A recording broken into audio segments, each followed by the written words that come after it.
Rachel here again. This is the next video in our series, Finding Your Way with Charlotte Mason's 20 Principles. Be sure to click through so that you can watch the next video by Amy Bodkin, our special needs consultant over at Charlotte Mason Plenary. She's a wealth of information and she has great insights about homeschooling with special needs. Now, also be sure to please subscribe to our YouTube channel and click that little bell, because the little bell will give you notifications every time a new video is published. I hope you enjoy Finding Your Way with Charlotte Mason's 20 Principles.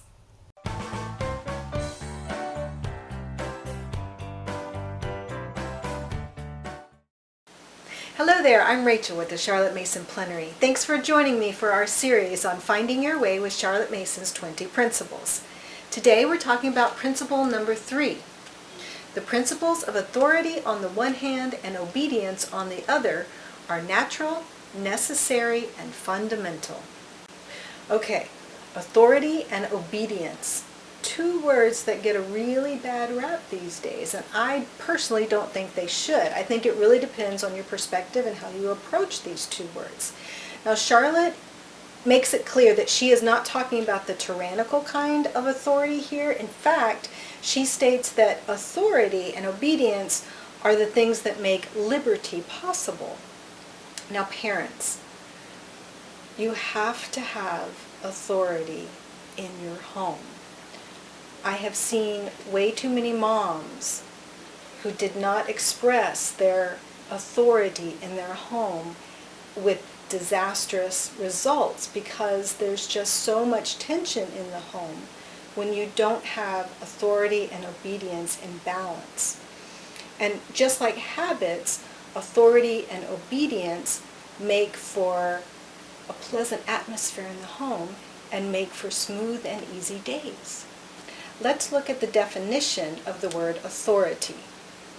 It's defined as the power or right to control, command, or determine within a jurisdiction, a power or right delegated or given, or someone who is considered an expert in a particular subject.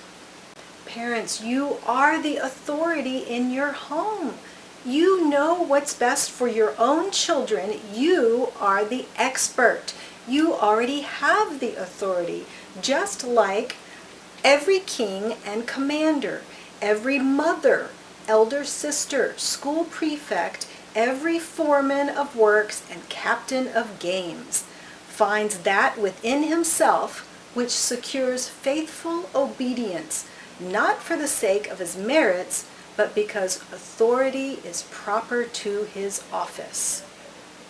Authority is proper to your office as a parent. Just like a coach has natural authority over his team, you have natural authority over your team. But authority is a two-way street, and it implies trust.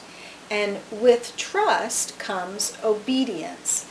Now, Charlotte's main writing on this principle is in volume 6 in chapter 4, but she's going over principles twice in this volume. So at first she lists them in a list in the beginning of the book, and then she talks about them in different chapters.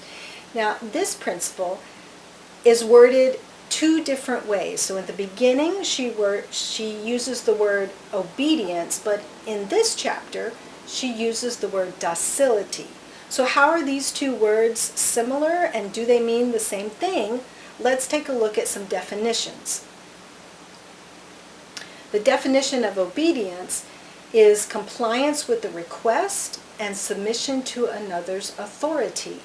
And the definition of docility is ready to accept instruction, easily taught, and cooperative.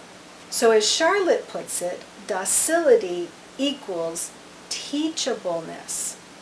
So Charlotte says it is the part of the teacher to secure willing obedience, so that our children are teachable. And please note that she says willing obedience. She uses the word willing and she emphasizes it. Sometimes the words obedient and docile come with a really negative connotation, and we tend to resist when we hear words like that. But Charlotte makes it clear that she is not talking about that kind of obedience or docility. She says that subservience should take the place of docility is the last calamity for nation, family, or school. Docility implies equality. There is no greater gulf fixed between teacher and taught. Both are pursuing the same ends, engaged on the same theme. Docility implies equality and that there is a balance between the principles of authority and obedience. Now, I really love the part in the chapter where Charlotte uses the analogy of the earth going around the sun. She says, "The two principles of authority and docility act in every life precisely as do those two elemental principles which enable the earth to maintain its orbit, the one drawing it towards the sun, the other as constantly driving it into space. Between the two, the earth maintains a more or less middle course and the days go on. The same two principles work in every child, the one producing ordered life, the other making for rebellion, and the crux in bringing up children is to find the mean which shall keep a child true to his elliptical orbit." So you, as the parent and teacher, are kind of like the sun, right? With your strong gravitational pull. And your child is like the earth, spinning and spinning, exercising his independence and his freedom, but he's still tethered to and under the influence of the sun and your strong gravitational pull, right?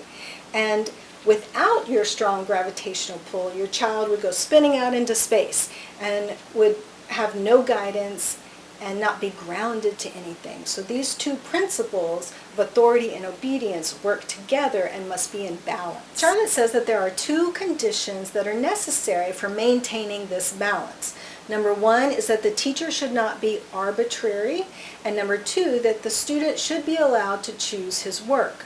Now, an arbitrary rule is a random choice and a personal whim and has no basis or no consistency. Now I want you to think about how you feel when you perceive that a rule is arbitrary.